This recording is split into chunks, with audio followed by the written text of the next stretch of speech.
ഇന്നുണ്ടല്ലോ ഈ നേരില്ലാത്ത നേരത്തെ എന്തിട്ട് ഉണ്ടാക്കാന്ന് നമ്മൾ ആലോചിച്ച് നിൽക്കുന്ന ഒരു ടൈം ഉണ്ടാവൂലേ, ആ ടൈമിൽ ഉണ്ടാക്കാൻ പറ്റിയൊരു കിഡു ഐറ്റാണ് കേട്ടോ അത്. അപ്പോൾ ഇതെങ്ങനെ ഉണ്ടാക്കാമെന്ന് നമുക്ക് നോക്കാം കേട്ടോ. അടിപൊളി ടേസ്റ്റാണ് ഇത്. ഒരു വട്ടം ഉണ്ടാക്കി കഴിഞ്ഞാൽ പിന്നെ നമ്മൾ എപ്പോഴും തന്നെയാവും ഉണ്ടാക്കാം.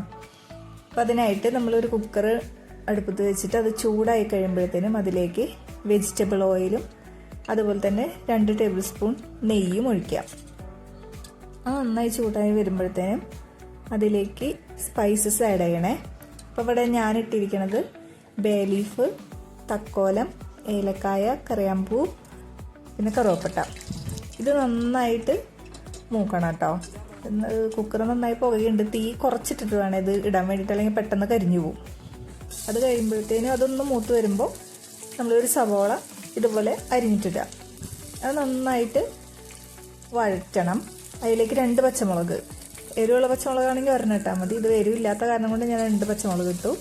ഇതിന് വേറെ എരിവൊന്നും, വേറെ പൊടികളോ അങ്ങനത്തെ കാര്യങ്ങളൊന്നും അങ്ങനെ അധികമായിട്ട് ചേർക്കണില്ല. ഈ മുളകിൻ്റെ എരിവ് മാത്രമേ ഉണ്ടാവുള്ളൂ. അപ്പോൾ ഇതൊന്ന് നന്നായി മൂത്ത് വരുമ്പോഴത്തേനും അതിലേക്ക് ഒരു പിടി നമ്മുടെ പുതിനയില ഇട്ട് കൊടുക്കണം.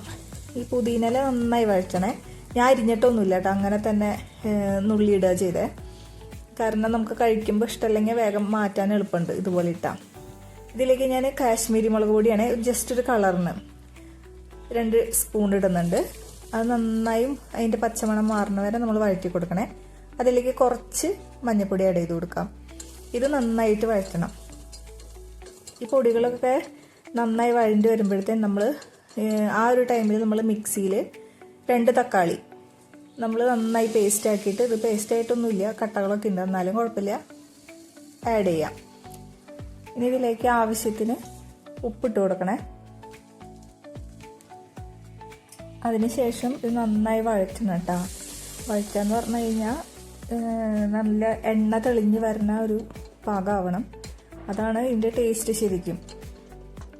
ഇത് പേസ്റ്റാക്കി ഒഴിച്ച കാരണം കൊണ്ട് പെട്ടെന്ന് ആ ഒരു എണ്ണ തെളിഞ്ഞ് വന്നോളും. അപ്പോൾ ഇതുപോലെ നന്നായി തിളച്ച് അത് ആ ഒരു വെള്ളമൊക്കെ വറ്റണം. ഇതുപോലെ ആയിരിക്കണേ ലാസ്റ്റ്. അപ്പോൾ ഈ ഒരു പരിപാടി തുടങ്ങണതിന് മുന്നേ നമ്മൾ അരി സോക്ക് ചെയ്ത് വെച്ചിട്ടുണ്ടാവണം കേട്ടോ. ഇവിടെ ഞാൻ ബസ്മതി റൈസാണ് എടുത്തേക്കുന്നത്. അത് 1 ഗ്ലാസ് അരിക്ക് 1.5 ഗ്ലാസ് വെള്ളം. ഈ വെള്ളത്തിൽ തന്നെയാണ്, 1.5 ഗ്ലാസ് വെള്ളത്തിൽ തന്നെയാണ് ഞാൻ സോക്ക് ചെയ്ത് വെച്ചത്. ആ വെള്ളം അടക്കം ഞാൻ കുക്കറിലേക്ക് ഒഴിച്ചു. പിന്നെ നമ്മൾ ഈ കുക്കറിൽ വെക്കുമ്പോഴത്തേനുള്ളൊരിത്, സൈഡിലൊന്നും കുക്കറിൻ്റെ സൈഡിൽ അരി ഇങ്ങനെ ഇരിക്കുകയോ അല്ലെങ്കിൽ എന്തെങ്കിലും തക്കാളിയുടെയോ അല്ലെങ്കിൽ എന്തെങ്കിലും ഐറ്റംസ് ഒന്നും ഇരിക്കാൻ പാടില്ല. അങ്ങനെ ഇരിക്കുകയാണെന്നുണ്ടെങ്കിൽ കുക്കറിൻ്റെ സൈഡിൽ കൂടെ എയർ പോവും. ജസ്റ്റ് ഒരു വിസിലേ, ആ വിസിൽ വന്നു കഴിഞ്ഞാൽ നമ്മളത് ഓഫ് ചെയ്തിടുക. അത് കഴിഞ്ഞ് പ്രഷർ പോകുമ്പോൾ അടിപൊളി കുക്കർ പുലാവ് റെഡി ആയിട്ടുണ്ടാവും കേട്ടോ. ടൊമാറ്റോ പുലാവ്. അത് ഒരു ഫോർക്ക് വെച്ചിട്ട് നമ്മളിതുപോലെ പതുക്കെ ഇളക്കി കൊടുക്കാം. അപ്പോൾ വെള്ളമൊക്കെ വറ്റി കറക്റ്റ് ഭാഗമായിട്ടുണ്ടാവും കേട്ടോ. ഇനി ഇതിലേക്ക് നമ്മൾ ആവശ്യത്തിന് മല്ലിയിലയും 1 ടേബിൾ സ്പൂൺ നെയ്യ് ഒഴിച്ചാൽ സെറ്റായി. ഇതിന് വേറെ കറികളൊന്നും വേണ്ട കേട്ടോ. റൈറ്റ് ഉണ്ടെന്നുണ്ടെങ്കിൽ അടിപൊളിയാണ്, അല്ലെങ്കിൽ അച്ചാറുണ്ടായാലും മതി. ഇത് മെയിനായിട്ട് ഞാൻ ലഞ്ചൊക്കെ ഉണ്ടാക്കാം. ഇപ്പോൾ എഴുന്നേക്കാനൊക്കെ നേരം വൈകിക്കഴിഞ്ഞാൽ പെട്ടെന്ന് ഞാൻ ഈ ഐറ്റം ഉണ്ടാക്കും കേട്ടോ. അപ്പോൾ കറിയൊന്നും വേണ്ടല്ലോ. അപ്പോൾ ലഞ്ച് 2 പേർക്കും കൊടുത്തു വിടാനായിട്ട് ഇത് മതി. അപ്പോൾ മോൾക്കൊക്കെ നല്ല ഇഷ്ടമാണ്. ഇതൊന്ന് ട്രൈ ചെയ്ത് നോക്കട്ടോ, അടിപൊളിയാണേ.